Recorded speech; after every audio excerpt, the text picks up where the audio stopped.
Hi అండి. Welcome to Jhansi అభిరుచులు. నేను మీ ఝాన్సీ. ఈరోజు వీడియోలో నేరేడు పళ్ళతో జ్యూస్ ఎలా తయారు చేసుకొని నిల్వ చేసుకోవచ్చు అన్నది వీడియోలో చూపిస్తాను. అందుకోసం నేను ఇక్కడ నేరేడు పళ్ళను తీసుకున్నాను. సైజు చూడండి చాలా పెద్దగా ఉన్నాయి. నేరేడు పళ్ళ సీజన్ కాబట్టి ఇప్పుడు ఇలా జ్యూస్ తయారు చేసుకొని నిల్వ చేసుకుంటే ఎన్ని రోజులు నిల్వ ఉంటున్నది అన్న దానికోసం నేను ఎక్స్పెరిమెంట్ చేస్తున్నాను. తయారు చేసి పెడుతున్నాను. అది ఎలా తయారు చేయాలన్నది చూపిస్తాను. ముందుగా నేరేడు పళ్ళను నీట్గా వాటర్లోకి వేసుకొని క్లీన్ చేసుకున్నాను. వీటి నుంచి గింజను సపరేట్ చేసుకుందాం.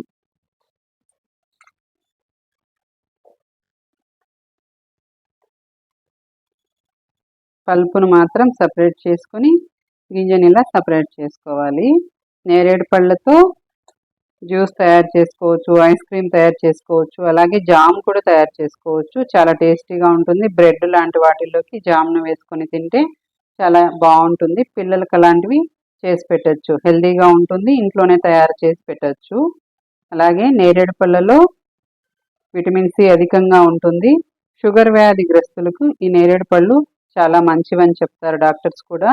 ఈ సీజన్లో దొరుకుతాయి కాబట్టి వాటిని బాగా తీసుకోవచ్చు. అలాగే నేరేడు పళ్ళల్లో పొటాషియం అధికంగా ఉండడం వల్ల గుండె సమస్యలు కూడా ఉండవు. అలాగే ఫైబర్ కూడా అధికంగా ఉంటుంది కాబట్టి డైజెషన్ కూడా చాలా మంచిది. రక్తహీనత ఉన్న వాళ్ళకు కూడా నేరేడు పళ్ళు చాలా బాగా యూజ్ అవుతాయి. సీజన్లో దొరికేటప్పుడు వీటిని ఇలా నిల్వ చేసుకుంటే ఎన్ని రోజులు ఈ జ్యూస్ అనేది నిల్వ ఉంటుందనేది నేను ఎక్స్పెరిమెంట్ లాగా చేస్తున్నాను. ఇందులో షుగర్ కంటెంట్ తక్కువగా ఉండడం వల్ల షుగర్ పేషెంట్స్కి చాలా మంచిది నేరేడు పళ్ళు. అలాగే ఈ నేరేడు పండులో ఉండే ఈ విత్తనాన్ని కూడా పొడి చేసుకొని తినడం వల్ల షుగర్ కంట్రోల్లో ఉంటుందని చాలామంది ఈ విత్తనాలను సేకరించుకొని పొడి చేసుకొని తింటారు.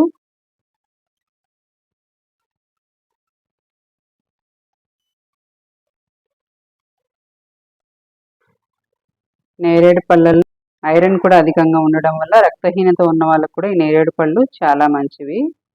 సీజనల్గా దొరికే ఫ్రూట్స్ అన్నిటినీ కూడా తినాలి. ముఖ్యంగా షుగర్ పేషెంట్స్కి ఏ ఫ్రూట్స్ అన్నీ తినలేరు కాబట్టి ఇలాంటి ఫ్రూట్స్ దొరికేటప్పుడు తప్పకుండా తినాలి.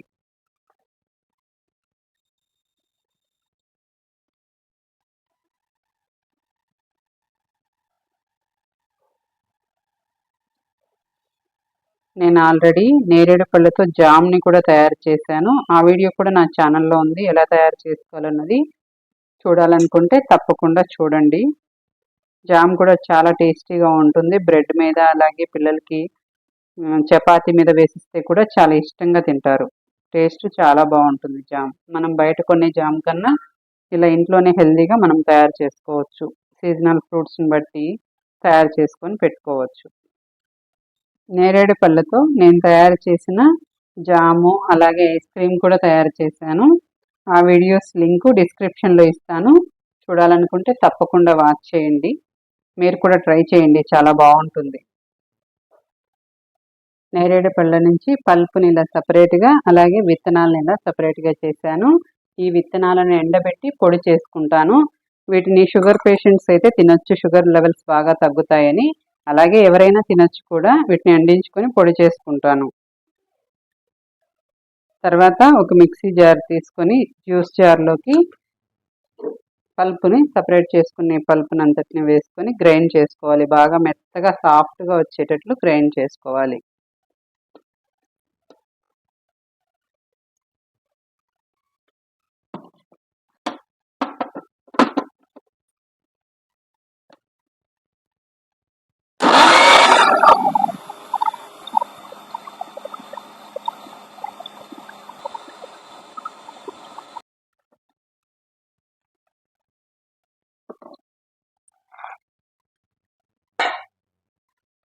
ఇలా గ్రైండ్ చేసుకున్న ఈ నేరేడు పళ్ళ పల్పుని ఇలా ఒక స్ట్రైనర్ పెట్టుకొని సాఫ్ట్గా ఉన్న ఈ పేస్ట్ని అంతా సపరేట్ చేసుకోవాలి.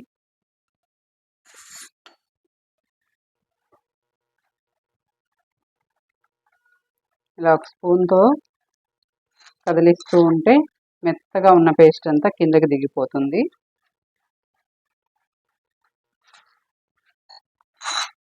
ఈ విధంగా వాటర్ వేయకుండా జ్యూస్ని సపరేట్ చేసుకుంటే ఎక్కువ రోజులు స్టోర్ ఉంటుంది. ఎక్కడ నేను వాటర్ ఏమి యూజ్ చేయను.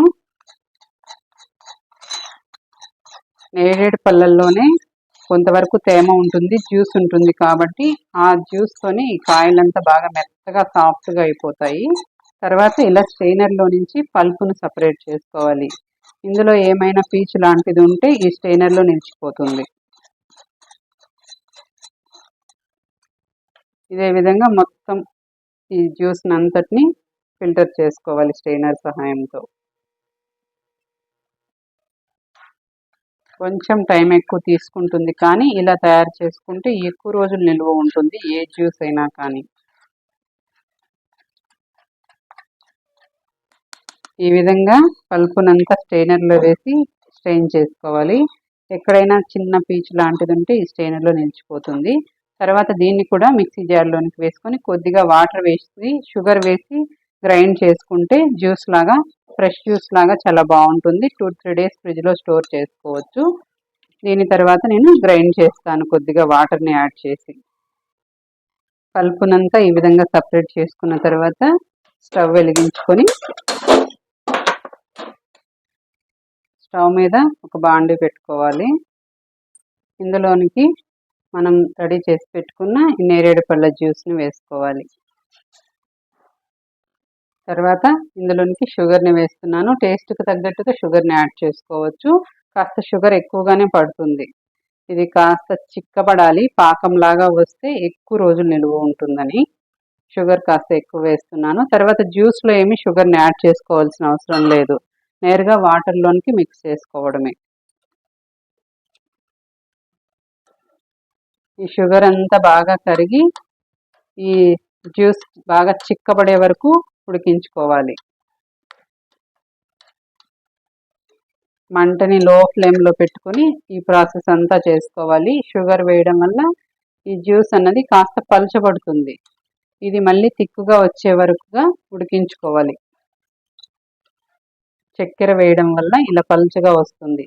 తర్వాత ఇది బాగా చిక్కబడి తిక్కుగా అయ్యే వరకు ఉడికించుకుంటే దీన్ని ఐస్ క్యూబ్స్ లాగా కానీ లేదా ఏదైనా గ్లాస్ బాటిల్లో కానీ వేసి స్టోర్ చేసుకుంటే మనం ఎప్పుడు కావాలన్నా అప్పుడు వాటర్లోకి మిక్స్ చేసుకొని జ్యూస్ లాగా తాగొచ్చు. మనకు ఈ సీజన్లోనే దొరుకుతాయి కాబట్టి నేరేడు పళ్ళు ఇయర్ అంతా కావాలనుకుంటే ఇలా రెడీ చేసి పెట్టుకుంటే ఎక్కువ రోజులు వాడుకోవచ్చు.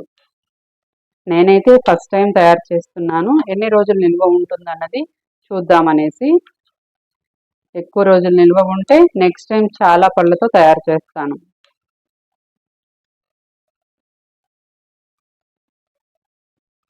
ఈ జ్యూస్ అంతా ఇలా బాగా చిక్కబడే వరకు ఉడికించుకోవాలి. ఈ విధంగా చూడండి, ఇక్కడ చూపిస్తున్నాను, తిక్కుగా వచ్చింది కదా. ఈ విధంగా ఉడికించుకుంటే చాలు, మరీ ఎక్కువ తిక్కుగా ఉడకాల్సిన పని లేదు. ఇది చల్లారే కొద్దీ ఇంకా కొంచెం చిక్కబడుతుంది. ఈ విధంగా ఉడికించుకొని స్టవ్ ఆపేసి పక్కన పెట్టి చల్లారనివ్వాలి. ఈ జ్యూస్ అంతా చల్లారిన తర్వాత నేను ఐస్ క్యూబ్స్లో కొంచెం, అలాగే ఏదైనా గాజు బాటిల్లో కూడా స్టోర్ చేసుకోవచ్చు. ఐస్ క్యూబ్స్ లాగా కూడా స్టోర్ చేసుకోవచ్చు. చల్లారిన తర్వాత నేను అలా స్టోర్ చేసి పెట్టుకుంటాను. నా వీడియో మీకు నచ్చినట్లయితే లైక్ చేయండి, షేర్ చేయండి, సబ్స్క్రైబ్ చేసుకోండి. Thanks for watching.